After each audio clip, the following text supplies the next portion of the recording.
नरेंद्र मोदी सरकार के आज 12 साल पूरे हो गए हैं। आज की तारीख यानी कि 26 मई को ही नरेंद्र मोदी ने साल 2014 में पहली बार प्रधानमंत्री पद की शपथ ली थी। लोग थक जाते हैं, लोग सिस्टम से आदी हो जाते हैं, लोगों के काम करने के तरीके पर सिस्टम हावी हो जाता है। लेकिन हैरान करने वाली बात यह है कि पीएम मोदी के रूटीन में, काम करने की लगन में और देश के लिए एक एक पल खपा देने वाली उनकी इच्छा शक्ति में रत्ती भर कहीं कमी दिखाई नहीं देती। इसका सबसे ताजा उदाहरण अभी हाल ही में हुई पीएम मोदी की 5 देशों की विदेश यात्रा थी, जिसे पीएम मोदी ने लगातार 6 दिनों में पूरा कर दिया था। पीएम मोदी कैसे अपने एक एक मिनट का हिसाब रखते हैं, इसी से जुड़ी आज एक ऐसी मोदी स्टोरी सुनाऊंगा जिसे सुनकर आपको मोदी लुक के पीछे की वजह भी पता चल जाएगी। जब पीएम मोदी कहते हैं कि 56 इंच का सीना, तो विपक्ष उन पर तंज कसता है, ताने मारता है, मजाक उड़ाता है। लेकिन पिछले 12 सालों में ऐसे कई मौके आए हैं जब पीएम मोदी ने कहकर नहीं बल्कि करके साबित किया है कि वो वाकई 56 इंच का सीना रखते हैं, जिसमें कड़े फैसले लेने का दम भी हो और दुश्मन के घर में घुसकर मारने का मादा भी। पीएम मोदी ने 12 सालों में कौन कौन से ऐसे बड़े बड़े फैसले लिए हैं जिसकी हिम्मत किसी भी सरकार ने अभी तक नहीं दिखाई थी। और 12 साल में 12 योजनाओं से मोदी ने समाज के आखिरी पायदान पर खड़े वंचित और पीड़ित वर्ग तक कैसे सरकारी योजनाओं का लाभ दिलाकर उनकी जिंदगी आसान बना दी है और कहां चूक होती दिखाई दे रही है, आज ये भी आपको बताऊं। 2014 से अभी तक के दौर को बीजेपी का स्वर्णिम युग कहा जाता है, क्योंकि इन 12 सालों में पीएम मोदी की अगुवाई में बीजेपी ने उन राज्यों में भी अपना सीएम बना लिया जिन राज्यों में बीजेपी को एक सीट जीतने में भी मुश्किल होती। आज उस पर भी बात होगी और आज आपको मोदी के संघर्षों की कहानी उनके एक ऐसे दोस्त की जुबानी सुनवाऊंगा जिसे सुनकर आपको यकीन नहीं हो। आप सोच में पड़ जाएंगे कि मोदी किस मिट्टी के बने हुए हैं। लेकिन पहले एक ट्रेलर आपको दिखाता हूं। आज के ही दिन पहली बार मैंने प्रधानमंत्री के तौर पर शपथ ली थी। मैं नरेंद्र दामोदर दास मोदी ईश्वर की शपथ लेता हूं। मैं विधि द्वारा स्थापित भारत के संविधान के प्रति सच्ची श्रद्धा और निष्ठा रखूंगा।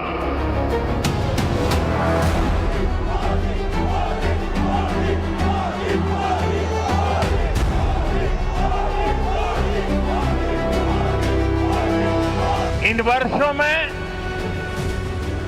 देश ने वो फैसले लिए जो अकल्पनीय थे।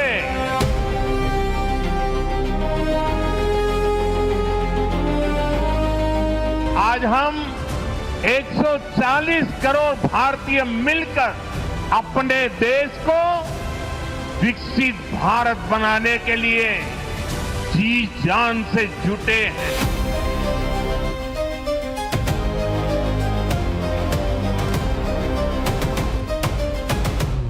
भारत माता की, भारत माता की, भारत माता की। देश का एक साधारण आदमी आज पीएम मोदी को सर्वोच्च सम्मान देता है, उनके सामने दंडवत हो जाता है। किसी को भी अपनी जिंदगी में इस तरह का सम्मान आसानी से नहीं मिलता। ऐसा सम्मान खरीदा नहीं जा सकता है, यह सम्मान कमाया जाता है, जो कि पीएम मोदी ने कमाया है। आज राष्ट्रपति के हाथों पद्मश्री सम्मान लेने आए पुडुचेरी के सिलंबम विशेषज्ञ के पजानिवेल पीएम मोदी के सामने दंडवत हो गए। देखिए तस्वीर। पीएम मोदी ने उन्हें पकड़कर उठाया, इसके बाद वो सम्मान लेने राष्ट्रपति के पास गए। पीएम मोदी गैंग, ये तस्वीर देखकर पीएम मोदी के जो विरोधी गैंग है वो ये तस्वीर देखकर छाती पीट रही हो। लेकिन मोदी विरोधी गैंग को ऐसा ही शौक पहले भी लग चुका है। PM Modi Papua New Guinea के दौरे पर गए हुए थे, आपको याद होगा। तब वहां के पीएम और काउंसलर ने पीएम मोदी के पैर छू लिए थे और उन्हें सम्मान दिया था। एक बार को मोदी विरोधी गैंग कह सकता है कि मोदी ने पजानीवेल को पद्मश्री दिला दिया, इसलिए वो मोदी के चरणों में लेट गए। लेकिन पापुआ न्यू गिनी के पीएम को मोदी ने क्या दिला दिया? क्या दिला दिया उन्हें तो कुछ नहीं दिया। ना वो भारत के वोटर हैं, ना वो बीजेपी के सदस्य हैं, ना समर्थक हैं। क्योंकि यही वो ग्लोबल रिस्पेक्ट है जो पीएम मोदी ने अपने सादे जीवन और अपने काम से कमाया है, जिसे आप देख रहे हैं। और ये तस्वीर देखकर तो पीएम मोदी के जो विरोधी गैंग के लोग हैं उनके कलेजों पर सांप लौट जाए, क्योंकि मोदी दुनिया के इकलौते ऐसे नेता बन गए हैं जिन्हें 33 अंतर्राष्ट्रीय अवार्ड मिल चुके हैं। अभी 15 मई को जब वो 5 देशों के दौरे पर गए थे तो साथ में 3 अंतर्राष्ट्रीय सम्मान लेकर लौटे। तो आप देखिए कि जिन देशों और अंतर्राष्ट्रीय संगठनों ने पीएम मोदी को सम्मान दिया है वो क्या सोच कर दिया होगा, पीएम मोदी ने उनका कौन सा फायदा होने वाला है या कौन सा याराना है। यह पीएम मोदी की विश्वव्यापी लोकप्रियता है और आज पीएम मोदी दुनिया भर में लोकप्रियता के जिस शिखर पर हैं वहां दूर दूर तक दुनिया का कोई नेता उनके आसपास भटकता हुआ भी दिखाई नहीं। खैर लौटते हैं आज मोदी सरकार के 12 साल पूरा होने पर। आज की तारीख यानी कि 26 मई को बीजेपी इंडिया का रीसेट बटन दबाने की तारीख बता रही है, क्योंकि यही वो तारीख है जिस दिन नरेंद्र मोदी पीएम बने थे और तब से आज तक प्रधानमंत्री नरेंद्र मोदी कभी रुके नहीं। उन्होंने दिन रात एक करके भारत के ग्रोथ के लिए काम किया है, रफ्तार के साथ वो, और भारत की रफ्तार इतनी बढ़ाई है कि आज भारत दुनिया की तीसरी सबसे बड़ी अर्थव्यवस्था बन गया है। भारत की इस तरक्की के पीछे मोदी सरकार की मेहनत, विजन और पुरुषार्थ का हाथ है। 12 साल पहले जब पीएम मोदी ने देश की बागडोर अपने हाथ में ली थी तब देश कई समस्याओं से घिरा हुआ, कई चुनौतियों से घिरा हुआ था। हर एक चुनौती से निपटने के लिए पीएम मोदी ने एक्शन प्लान बनाया और आप देखिए कि देश के विकास में रुकावट बनने वाली तमाम चुनौतियों को पीएम मोदी ने अपनी 12 साल की योजनाओं के जरिए कैसे पछाड़ दिया। जनधन योजना लाकर पीएम मोदी ने गरीबों को बैंकों में एंट्री दिला दी। उज्ज्वला योजना लाकर पीएम मोदी ने गरीब महिलाओं को लकड़ी के चूल्हे वाले धुएं से मुक्ति दिला दी। आयुष्मान भारत योजना से पीएम मोदी ने मनचाहे अस्पताल में गरीबों के इलाज की नई व्यवस्था कर दी। मेक इन इंडिया स्कीम लेकर आए और पीएम मोदी ने इसके जरिए भारत को मैन्युफैक्चरिंग सेक्टर का नया ग्लोबल मार्केट बना दिया। स्टार्टअप इंडिया स्कीम लाकर प्रधानमंत्री नरेंद्र मोदी ने भारत के हुनरमंद युवाओं को सपनों की उड़ान उड़ने का एक नया प्लेटफॉर्म दिया। डिजिटल इंडिया लॉन्च करके पीएम मोदी ने 140 करोड़ भारतीयों के मोबाइल को ही उनका पर्स बना दिया। स्वच्छ भारत मिशन योजना लाकर पीएम मोदी ने हर भारतीय को सड़क से शौचालय तक साफ सफाई रखने की आदत दिलवा। जल जीवन मिशन लेकर आए पीएम मोदी और उन्होंने इसके जरिए हर घर नल का जल कैसे पहुंचाया जाता है नल के जरिए वो उन्होंने दिखा दी, जिसमें पानी के जुगाड़ में महिलाओं को, पहले याद है आपको कि आधा आधा दिन खर्च हो जाता था, महिलाएं जाती थी, लेकिन अब नहीं। प्रधानमंत्री नरेंद्र मोदी ने नल के जरिए लोगों के घरों तक पानी पहुंचा दिया। मुद्रा योजना स्कीम लाकर पीएम मोदी ने छोटे कारोबारी को भी बड़ा सोच की आजादी दी। पीएम किसान सम्मान निधि तो किसानों का सहारा बन गई। पीएम स्वनिधि योजना से छोटे दुकानदारों को बड़ी मदद मिली और पीएम आवास योजना से गरीबों और पक्के घर का सपना साकार होने लगा। इन सभी 12 योजनाओं में से हर एक योजना बुनियादी सुविधाओं और जरूरतों से जुड़ी हुई थी, जिस पर किसी सरकार ने पूरी तरीके से ध्यान नहीं दिया। लेकिन नरेंद्र मोदी ने पीएम बनते ही भारत की इन दशकों पुरानी चुनौतियों की काट खोजी और नई नई योजनाएं लाकर गरीबों की जिंदगी की दुश्वारियों को उन्होंने दूर कर दिया। लेकिन खुद पीएम मोदी ने कितनी दुश्वारी झेली है यह बात बहुत कम लोगों को पता। आज राहुल गांधी सहित विरोधी पीएम मोदी पर मौज में रहने का आरोप लगाते हैं। उन्हें 4000 करोड़ का प्लेन दिखाते हैं कि देखिए 4000 करोड़ के प्लेन में निकल गए थे। विपक्ष को मोदी के सूट बूट सिर्फ दिखाई देता है उनका। लेकिन आज मैं आपको बताऊंगा कि मोदी अपनी पार्टी और देश के लिए कितने समर्पित। इसी दिल्ली में जहां मोदी आज ठाट बाट के साथ प्रधानमंत्री के शानदार सरकारी आवास में रहते हैं, उसी मोदी ने कभी इसी दिल्ली में एक सांसद के बंगले पर सर्वेंट क्वार्टर में दिन गुजारे, वो भी बिना लाइट और बिना पंखे के। यह बात जितनी हैरान करने वाली है, जितनी हैरान आपको कर रही है, उतनी हैरान मुझे भी कर रही है। लेकिन आप सुनिए कि मोदी के दोस्त रहे एक बिजनेसमैन एमएल मित्तल ने उनके जीवन के संघर्षों के बारे में क्या बताया। आपको बहुत बधाई हो, आप तो बीजेपी के सेक्रेटरी जनरल हो गए, आपके पीछे तो पूरी टीम चलती होगी, 2-4 गाड़ी चलती होगी, बढ़िया होगा। बोला नहीं मित्तल जी कुछ नहीं है, मैं तो टूटी फूटी एक ऑफिस की गाड़ी उसमें बैठ के तो आया हूँ और रहने को मैं एक एमपी के सर्वेंट क्वार्टर में रहता हूँ। एमपी के सर्वेंट क्वार्टर में मुझे लगा कि ये जो कह रहे हैं कि एमपी के क्वार्टर में रहता हूँ, मुझे समझ में नहीं आया समथिंग। तो मैंने वो एड्रेस बताया था, नाम बताया था एमपी का, तो मेरे ड्राइवर को गाड़ी को चलो उस रोड पर गए। वहां पर तो बाद में वहाँ एक आदमी खड़ा था, नरेंद्र मोदी जी आ रहे थे, बोले वहाँ पीछे सर्वेंट क्वार्टर में है। तो गया वहां तो एक पजामा सा पहन करके, गर्मी का टाइम, न पंखा न बत्ती, पंखा, और वो लिख रहे थे छोटा सा लाइट जला करके। तो मुझे देखते ही बोले आप, उसको कहा नहीं था कि मैं आऊंगा, तो मुस्कुराए, I can not forget that. शायद आपको विश्वास नहीं हुआ मेरी बात का कि मैं एक एमपी के सर्वेंट क्वार्टर में रहता हूं, वो भी पार्टी के सेक्रेटरी जनरल है। आप ये एमपी तो आपको सब सलाम करते हैं, बोला यू आर द लीडर। तो बोले ऑफिस में आई एम द बॉस, घर में तो इन्होंने मुझे जगह दे रखी है, ये बहुत बड़ी इनकी मेहरबानी है। पीएम बनने के बाद मोदी एक तरफ भारत के लोगों की तरक्की के लिए जनहित में दिन रात काम कर रहे हैं, फैसले ले रहे हैं, तो दूसरी तरफ देश की सेहत सुधारने के लिए पीएम मोदी को राष्ट्रहित में कई बड़े और कड़े फैसले भी लेने पड़े। ये फैसले लेने बिल्कुल भी आसान नहीं थे, क्योंकि आजादी के बाद से किसी सरकार की हिम्मत नहीं हुई थी कि इन मुद्दों का वो जिक्र भी कर, उस पर फैसला लेना तो बहुत दूर की बात, कभी सोचा भी नहीं था, कभी बात भी नहीं छेड़ते थे। उनको लगता था कि अगर इस मुद्दे का जिक्र कर देंगे तो सरकार गिर जाएगी, इस मुद्दे का जिक्र कर देंगे तो सब कुछ खत्म हो जाएगा, पार्टी खत्म हो जाएगी। लेकिन जो कोई ये सोच नहीं पा रहा था, जो कर नहीं पा रहा था, वो पीएम मोदी ने करके दिखा दिया।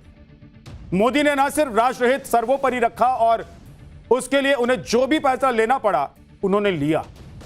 आप देखिए कि 370 के नाम से केंद्र की सरकारों को बुखार आ जाता था, लेकिन मोदी सरकार ने एक झटके में 370 को खत्म कर दिया। मुस्लिम महिलाओं को ट्रिपल तलाक के अत्याचार से बचाने के लिए पीएम मोदी ने ट्रिपल तलाक कानून को खत्म करने के लिए प्रस्ताव वो लेकर आए और उसे खत्म किया।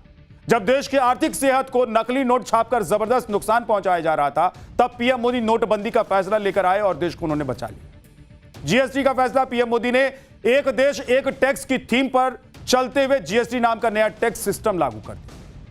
पीएम ने सेना में जवानों की कमी पूरी करने के लिए जोशीले अग्निवीरों को भर्ती का नया मॉडल बनाया और पड़ोसी देशों के आने वाले शरणार्थियों के लिए सीए कानून में बदलाव किए।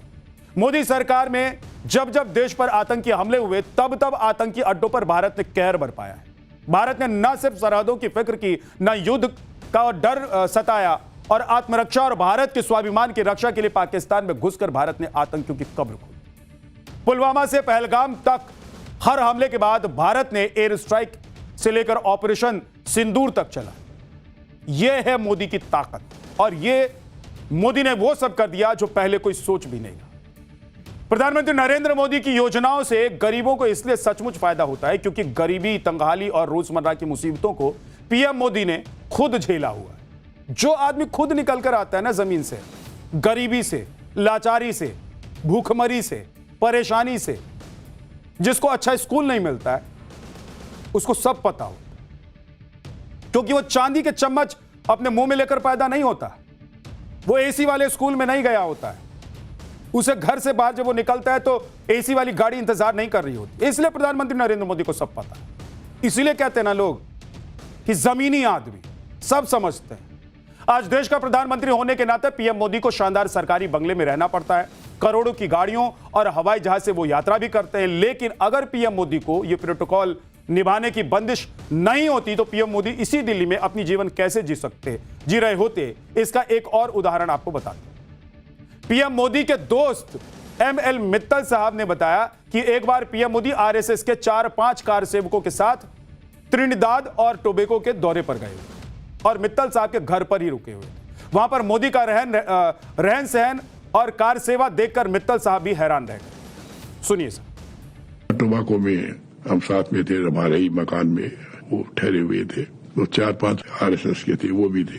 तो वहां पर मकान में 4 ही bedroom, air conditioner, attach toilet, bathroom थे। बाकी एक प्रेस वेस्ट करने का रूम रहता, वैसा था। मैं बोला भी नरेंद्र जी आपके लिए होटल में बुक करा दूं, क्यों? उनसे 4 बड़े लीडर थे। बोले क्यों? हमारे यहाँ तो या मेरे रूम में सो जाओ। तो देखिए घूम फिर करके जो प्रेस करने का एक छोटा सा रूम कमरा था, न टॉयलेट, न बाथरूम, न एयर कंडीशन। बोलो मेरे लिए तो सूटेबल यही है। क्यों? बोलो ऐसे में भी नहीं सोता मैं। बोले नहीं बोलो हमारे ही स्टाफ आते थे सुबह 7 बजे चाय कॉफी बनाए और वो 5 बजे उठ के सबके लिए चाय बना करके और टेबल लगा करके ब्रेकफास्ट की 6:30 बजे रख देते थे। जब मुझे मालूम हुआ, वो देखा, मैं कही आप गलत कर रहे हैं। बोले मेरा तो काम है जी, वो आपका काम नहीं हो सकता। अब मेरे घर में तो नहीं होना चाहिए। बोले नहीं, इस काम में मत रोकिए, मैं फिर आपके पास रहूंगा नहीं। मेरा morning, this is my morning start. तो मुझे बड़ा आश्चर्य हुआ। 2014 से आज की तारीख तक के दौर को बीजेपी का स्वर्णिम युग कहा जा रहा है और शायद मोदी जब तक प्रधानमंत्री की कुर्सी पर बैठे हैं तब तक या उसके बाद भी बीजेपी के स्वर्णिम युग का दौर चलता रहे, क्योंकि 12 साल के बाद भी मोदी की लोकप्रियता देश भर में कैसे बनी हुई है यह आपको पता है। अभी भी प्रधानमंत्री नरेंद्र मोदी की लोकप्रियता में कमी नहीं दिखाई देती। ठीक वैसे ही जैसे 2014 में वो लोकप्रिय थे, आज भी उनकी लोकप्रियता साथ में आसमान।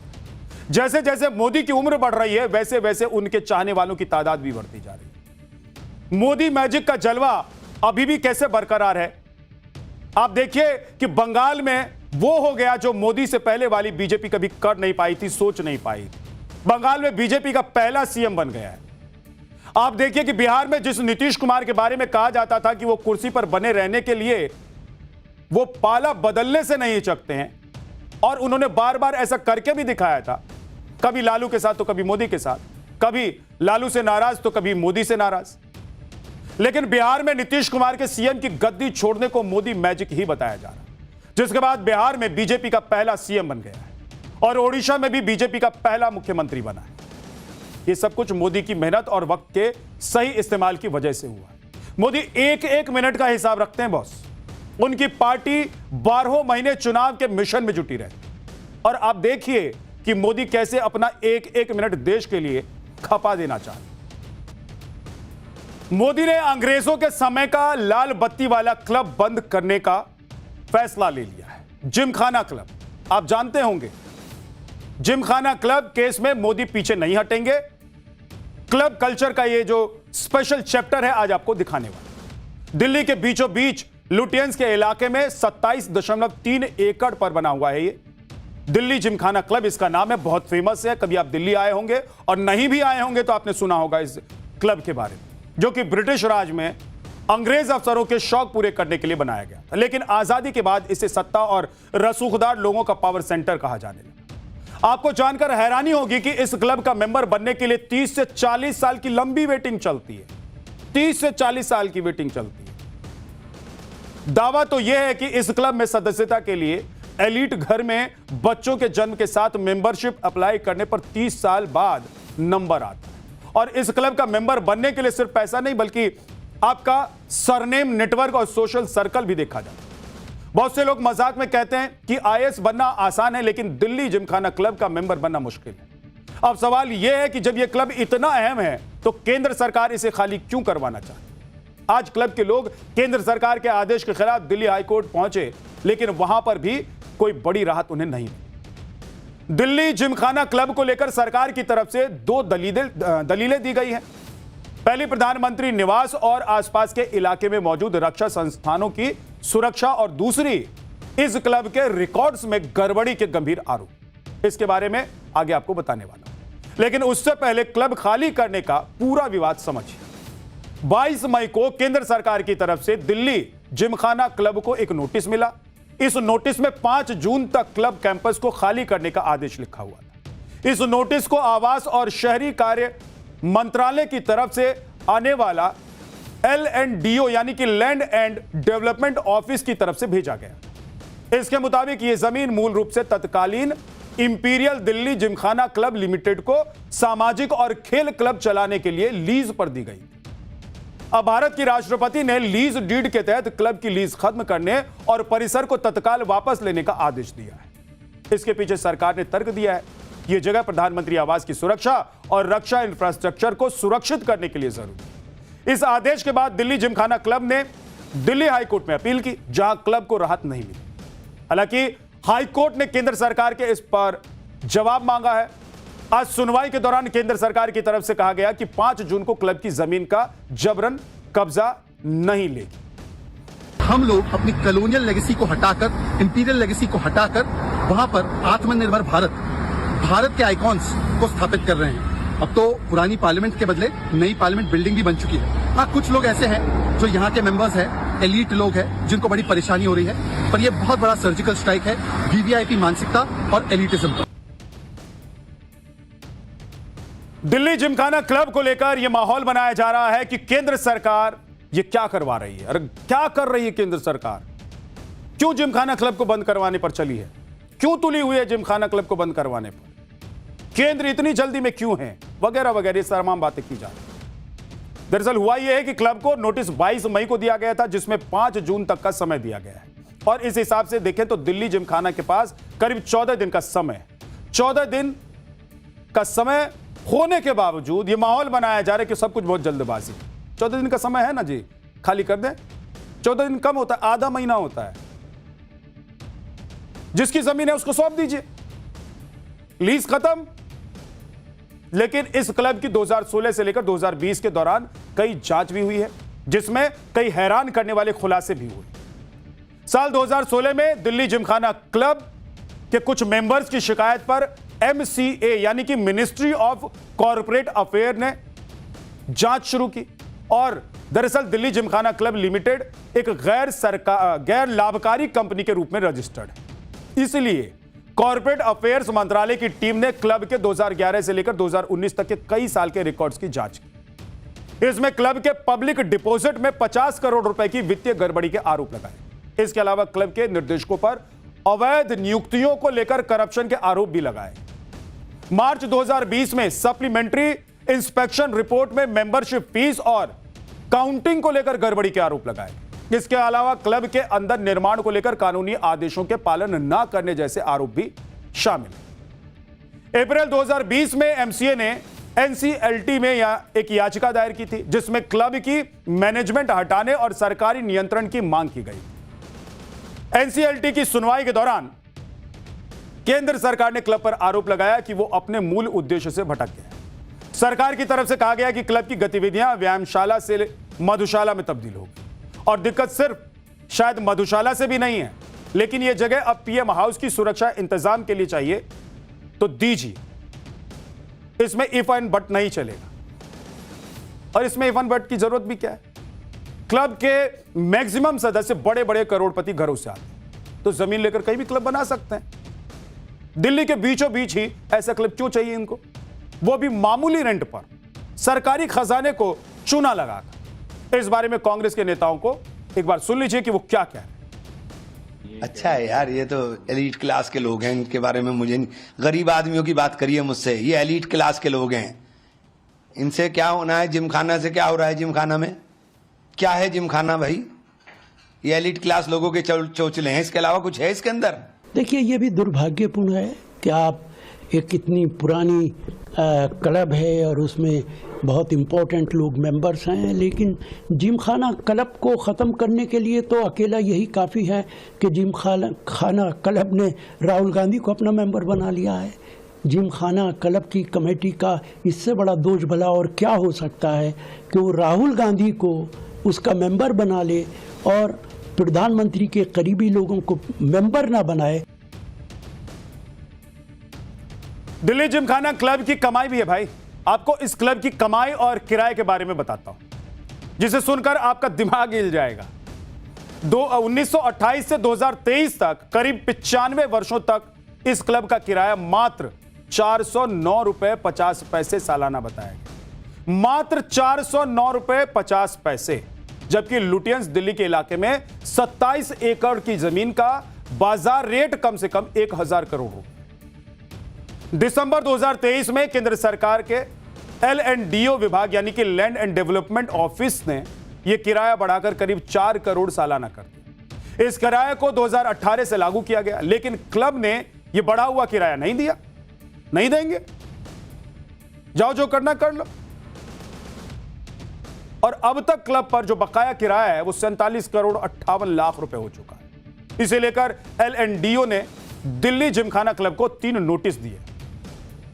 क्यों नहीं दिया गया किराया? शायद इसलिए कि इतने पावरफुल लोग बैठते हैं यहां पर, कोई मामूली आदमी बैठते हैं यहां पर।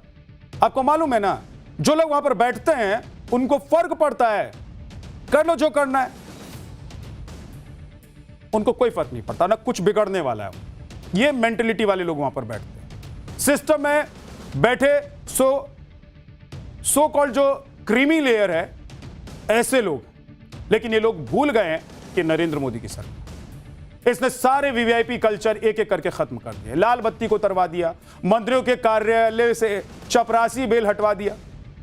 सोचिए कि पहले बेल बजाकर अपने अर्दली को बुलाने की एक परंपरा थी। आपको याद होगा कभी सरकारी ऑफिस में गए होंगे तो ऐसे मारते थे ना जोर से, इतने में आ जाता था अर्दली, फिर कहते थे जाओ चाय लेकर आओ, जरा ये काम करो वो काम करो। हटवा दिया मोदी ने, बोले ये सब नहीं चलेगा।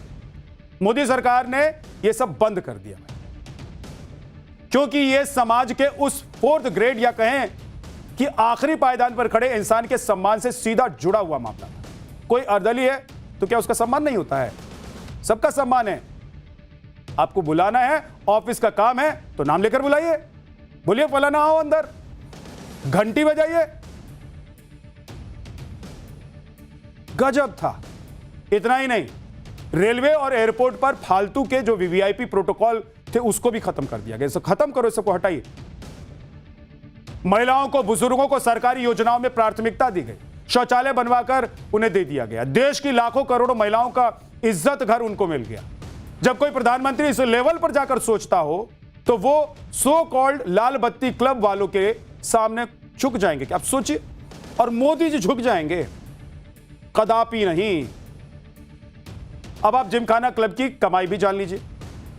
मार्च 2024 तक क्लब की जो कुल संपत्ति थी वो लगभग 129 करोड़ रुपए थी। इसके अलावा इसमें 162 करोड़ रुपए के निवेश भी थे, जिसका बाजार मूल्य 217 करोड़ रुपए तक पहुंच चुका है। क्लब के बैंक अकाउंट में कैश और फिक्स डिपॉजिट मिलाकर करीब 26 करोड़ रुपए है। इसके अलावा हर महीने क्लब की औसतन कमाई करीब 6 करोड़ रुपए के आसपास की है। इसके बावजूद क्लब ने पिछले 7 से 8 साल से किराया नहीं भरा है। एमसीए की रिपोर्ट में आरोप है कि क्लब का मैनेजमेंट अपनी सालाना आय का 3% हिस्सा भी खेलकूद जैसी बुनियादी जरूरतों पर खर्च नहीं करता। दिल्ली जिमखाना क्लब की शुरुआत 3 जुलाई 1913 को इंपीरियल दिल्ली जिमखाना क्लब के रूप में हुई। उस दौरान यह क्लब खासतौर पर ब्रिटिश अफसरों और एलिट क्लास अंग्रेजों के लिए बनाया गया था। 1930 के दशक में भारत के वायसरॉय लॉर्ड विलिंगटन की पत्नी लेडी विलिंगटन ने क्लब को 21,000 रुपए देकर स्विमिंग पूल बनवाया था, ताकि मैडम स्विमिंग पूल में स्विमिंग कर सके। आजादी के बाद क्लब के नाम से इंपीरियल शब्द को हटा दिया गया और इसका नाम दिल्ली जिमखाना क्लब हो गया। इसके बाद इस क्लब में भारतीय अफसर, सैन्य अधिकारी, नेता और बड़े बड़े कारोबारी और राजनेता जुड़ने लगे। देखते ही देखते यह क्लब दिल्ली का एक पावर सर्किट बन गया। दिल्ली जिमखाना क्लब की वेबसाइट के मुताबिक यहां पर 26 ग्रास टेनिस कोर्ट है। 26 टेनिस कोर्ट, आप सोच रहे हैं, वो भी घास वाले। इसके अलावा squash court, badminton court, billiards room, swimming pool, 3 lounge bar और 43 कॉटेज मौजूद है। यहां मतलब एक ऐसी दुनिया है जो अपने आप में अलग दुनिया है। आपको पता भी नहीं होगा कि इसके अंदर ये सब कुछ है। अगर अंदर कभी गए नहीं होंगे, गए कैसे होंगे? आसानी से घुस जाएंगे क्या? यहां पर सरकार किसी की भी हो, पीएम-सीएम कोई भी हो, क्लब चलता रहा, किसी को कोई फर्क नहीं पड़ रहा था, कोई सुन ही नहीं रहा था। ऐसे क्लब ज्यादातर उसी इकोसिस्टम को रिप्रेजेंट करते हैं जहां पर पावरफुल लोग बैठते हैं और उनका कोई कुछ बिगाड़ नहीं पाता। लेकिन मोदी जी ने कह दिया कि भैया हम दिखाएंगे कर। नरेंद्र मोदी के रहते यह सब नहीं चलेगा, मोदी जी ने बता दिया। फिलहाल दिल्ली जिमखाना क्लब का संचालन नेशनल कंपनी लॉ ट्रिब्यूनल के 2022 के आदेश के तहत कॉर्पोरेट कार्य मंत्रालय की ओर से नियुक्त एक जनरल कमेटी कर रही है। यह व्यवस्था तब तक लागू है जब तक निर्वाचित समिति कार्यभार नहीं संभाल लेती है। अब मामला अदालत में है। एक तरफ सरकार है जो इसे सुरक्षा और प्रशासन का मुद्दा बता रही है, और दूसरी तरफ वो लोग हैं जो सिर्फ दिल्ली जिमखाना को एक जमीन का टुकड़ा नहीं बल्कि खेल और संस्थागत विरासत का हिस्सा मानते हैं।